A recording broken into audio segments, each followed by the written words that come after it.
नमस्कार। पूरब टाइम्स समय समय पर समाज में ऐसे प्रतिभाशाली लोगों से आपकी मुलाकात करवाता है जो अपने विशेष आदतों के कारण से या कुछ खास उपलब्धियों के कारण समाज में लोकप्रिय हैं या प्रसिद्ध हुए हैं। इसी कड़ी में आज हम आपसे मुलाकात करवाने जा रहे हैं रेणु देवांगन से, जो कि भिलाई क्षेत्र में देवांगन समाज के अध्यक्ष पद पर हैं। तो आइए रेणु जी नमस्कार। नमस्कार। आपका स्टूडियो में स्वागत है। रेणु जी, सबसे पहले आप ये बताइए कि आपकी जो शुरुआत की जो पढ़ाई है या आपका जो बचपन है वो कहाँ पर बीता है? सर्वप्रथम मैं धन्यवाद कहना चाहूँगी पूरब टाइम्स का, जिन्होंने मुझे साक्षात्कार के लिए आमंत्रित किया। मैं अपने बारे में बताना चाहूँगी कि मेरा जन्म एक साधारण से परिवार में ग्राम सिरसाकला में हुआ है, जो मेरा पैतृक निवास रहा है। मेरी स्कूली शिक्षा ग्राम सिरसाकला में ही संपन्न हुई है और मेरी उच्च शिक्षा भिलाई के गवर्नमेंट कॉलेज में कंप्लीट हुई है। रेणु जी, जैसे आपने बताया कि आपकी उच्च शिक्षा गवर्नमेंट कॉलेज में है, उसके बाद आपने कुछ खास और विशेष उसमें पढ़ाई के क्षेत्र में कुछ आगे आपने उपलब्धि हासिल किया? कोई विशेष आपकी अतिरिक्त कुछ उपलब्धि होंगी तो उसके बारे में थोड़ा सा बताइए हमको। सर, मेरे अचीवमेंट के बारे में यदि मैं बताना चाहूँ तो मेरे लाइफ में फर्स्ट अचीवमेंट रहा है मेरा एनसीसी कैंप जी। मैंने कॉलेज टाइम में एनसीसी ज्वाइन किया है। एनसीसी में मेरा नेशनल कैंप में आरडीसी और टीएससी मैंने दोनों कैंप अटेंड किए हैं जी। उसमें मेरे टोटल 18 कैंप रहे हैं। और मैंने पीजी के टाइम में एनएसएस किया है और एनएसएस में 2 साल मैंने वहाँ पे भी कोर्स। जो कोर्स के बारे में आपने बताया आरडीसी, तो उसके बारे में थोड़ा सा आप बताना चाहेंगे कि आरडीसी कैंप क्या होते हैं, किस तरह से आपने उसमें भाग लिया और कैसे आपकी उसमें चयन हुआ? सर, आरडीसी एक रिपब्लिक डे कैंप होता है जिसमें हम दिल्ली परेड के लिए तैयारी करते हैं।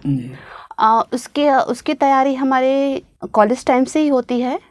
कॉलेज टाइम में जो बच्चे एनसीसी लेते हैं, एनसीसी ज्वाइन करते हैं, उनका एक कॉलेज लेवल पे सिलेक्शन होता है। कॉलेज लेवल के बाद आपका इंटर बटालियन कंपटीशन होता है। इंटर बटालियन कंपटीशन के बाद आपका टोटल जो आपका बोला जाए तो एक ग्रुप, जैसे कि हमारा छत्तीसगढ़ ग्रुप है, तो रायपुर ग्रुप के अंतर्गत आपके जो चयनित बच्चे होते हैं उनका सिलेक्शन होता है और उनको आपको अदर ग्रुप के साथ कंपटीशन के लिए बाहर भेजा जाता है। मैंने छत्तीसगढ़ रायपुर ग्रुप के तरफ से मैंने पार्टिसिपेट किया है और इसके बाद आपको छत्तीसगढ़ से बाहर, जैसे कि नेशनल लेवल का कैंप होता है, वहाँ आपको फाइट करना होता है और उसके बाद जब आपका वहाँ सिलेक्शन होता है, फिर आपको उस ग्रुप से सिलेक्शन के बाद आपको नेशनल लेवल पे दिल्ली के लिए सिलेक्शन होता है। इसके लिए टोटल आपको 10 कैंप करने पड़ते हैं। स्कूल लेवल पे सिलेक्शन होने के बाद आपको जो बच्चे चयनित होते हैं वो आगे जाते हैं, फिर वैसे कर करके 10 कैंप आपको आरडीसी तक करने पड़ते हैं। अच्छा, ये आरडीसी कैंप वगैरह जो आपने किया, तो आरडीसी कैंप के कारण से या उसकी वजह से आपको कहीं पर कोई ऐसा एक रिस्पांस मिला आपको कहीं पर इस कारण से, जो आपने जो आरडीसी कैंप वगैरह किया, तो आपकी नौकरी में या जहाँ पर भी आप जॉब करती थी तो उसके कारण से आपको जॉब वगैरह मिला या कुछ इस टाइप के कुछ आपका अचीवमेंट हुआ, तो उसके बारे में थोड़ा सा बताइए। सर, आरडीसी कैंप ऐसा होता है कि एक नॉर्मल एक कैंडिडेट होता है, यदि आप उसको वहाँ देखा जाए तो आपका वहाँ का लेवल का जो पढ़ाई है और वहाँ का कंपटीशन लेवल है वो अलग है। मतलब हमारा बात करने का तरीका, चलने का तरीका, हर एक्टिविटी बदल जाती है, क्योंकि आप जब कोई कंपटीशन में भाग लेते हो या किसी चीज़ की तैयारी करते हो तो जो आसपास का जो इन्वायरमेंट होता है उसमें आप इन्वॉल्व होते हो। तो आरडीसी बोलने से हमारे आसपास का पूरा एरिया आर्मी वालों के साथ रहना होता है। वो हमारे पेड स्टाफ होते हैं, उनकी ट्रेनिंग होती है। आरडीसी के अंतर्गत हम लोग को राइफल की ट्रेनिंग हो जाती है और वैसे काफ़ी इवेंट्स होते हैं जिसमें आपको पार्टिसिपेट करना है। और आरडीसी में मैं बेस्ट कैडेट रही हूँ।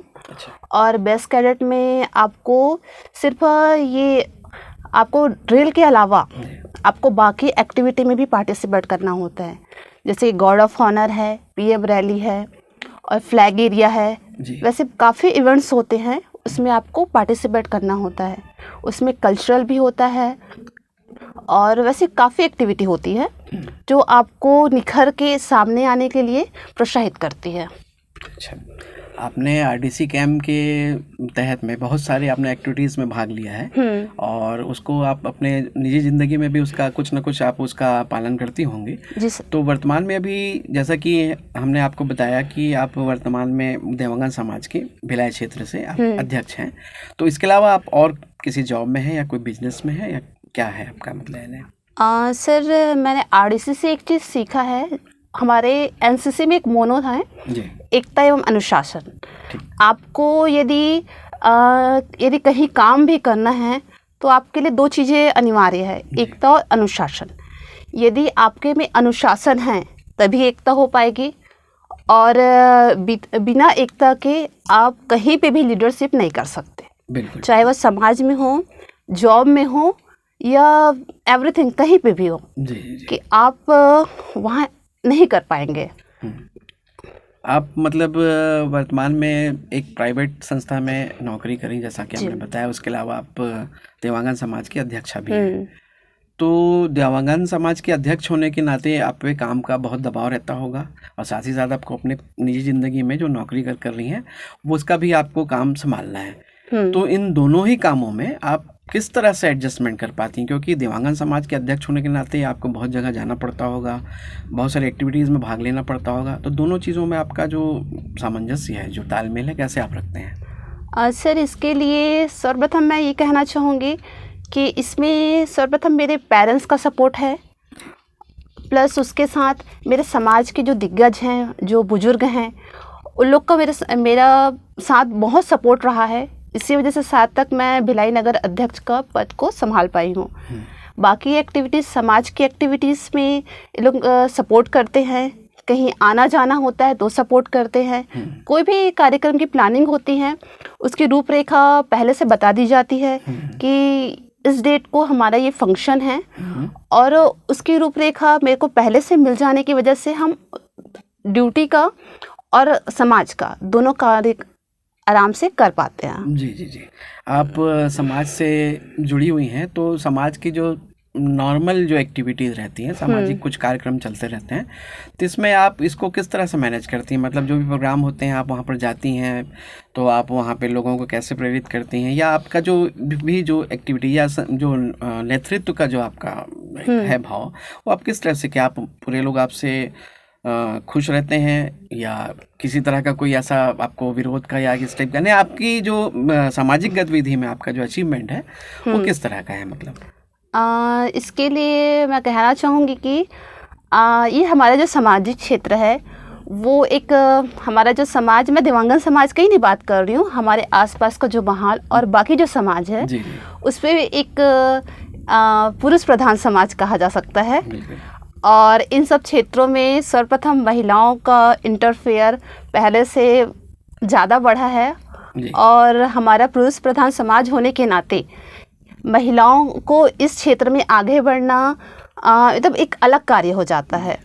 और बहुत सारे क्षेत्र में ये इतने जल्दी किसी महिला को स्वीकार नहीं कर पाते हैं आज की डेट में भी। इसलिए फर्स्ट तो मैं यही कहना चाहूँगी कि होता है, हर जगह दिक्कत होती है, पर जब दोनों में सामंजस्य स्थापित हो पाता है तभी कार्य हो पाएगा। मतलब कहने का मतलब एक महिला होने के नाते आपको सामाजिक गतिविधियों में थोड़ी सी परेशानी आती है, जिसको आप अपने तरीके से, अच्छे तरीके से आप हैंडल कर पाती हैं। जी सर। और आप रेणु जी, आप समाज में अध्यक्ष के पद पे हैं, साथ में नौकरी भी कर रही हैं, मतलब कहना चाहिए कि एक दृष्टि से आप जो है आपने बहुत अच्छा एक स्थान जो है किया है, और आपकी उम्र भी अभी काफ़ी कम है ना। फिर भी मैं चाहूँगा कि आप हमारे जो देखने वाले हैं उनमें जो खास करके युवा हैं, और युवाओं में भी जो लड़कियां हैं, महिलाएं, जैसा कि आपने कहा महिलाओं को थोड़ी सी प्रॉब्लम होती है, तो आप क्या कहना चाहेंगे उनको, अपने तरफ से क्या सुझाव देना चाहेंगी? कुछ वो आपने जो प्राप्त किया, आपने जो स्थान आपको मिला है, उससे हो सकता है कि आपकी कहानी सुनकर वो थोड़ा सा इंस्पायर हो, प्रेरित हो, तो क्या कहना चाहेंगे उनको? इसके लिए मैं ये कहना चाहूँगी कि हमारे लाइफ में कभी कभी ऐसी परिस्थितियाँ आती हैं, ऐसी परेशानियाँ आती हैं कि जो हमें अंदर से तोड़ के रख देती हैं। हमको ये लगता है कि सब खत्म हो गया, इसके बाद कुछ नहीं बचा, कोई रास्ता नहीं दिखता, ऐसी परिस्थितियाँ आती हैं। तो उस समय यदि हम थोड़ा धैर्य से काम लें, रुके उस समय, और थोड़ा यदि धैर्य से काम ले, तो कहीं ना कहीं से कोई ना कोई आपकी हेल्प के लिए ज़रूर आता है। हम सभी उस परमपिता परमेश्वर की संतान हैं। यदि हम किसी मुसीबत में फंसते हैं तो वो ईश्वर हमको किसी न किसी माध्यम से उस कठिन परिस्थिति से निकालने के लिए रास्ते भेजता है, माध्यम भेजते हैं। रेणु जी, आपने बहुत सारी अच्छी बातें बताई, आपने अपने अचीवमेंट के बारे में बताया, और आप चूंकि एक युवा हैं और महिला हैं, मतलब लड़की हैं, तो मैं समझता हूं कि आपकी जो उपलब्धियां हैं उनको हमारे देखने वालों ने ज़रूर सुना होगा, देखा होगा, तो वो आपसे ज़रूर प्रेरणा लेंगे, और आपने उनको जो संदेश देना चाहा, आपकी बातों में जो संदेश छिपा हुआ है उसको भी वो ग्रहण करेंगे। तो ये था हमारा आज का कार्यक्रम, जो कि हमने रेणु देवांगन जी के साथ में लिया। आप लोगों को ये कार्यक्रम कैसा लगा, इसे लाइक कीजिए, शेयर कीजिए, सब्सक्राइब कीजिए।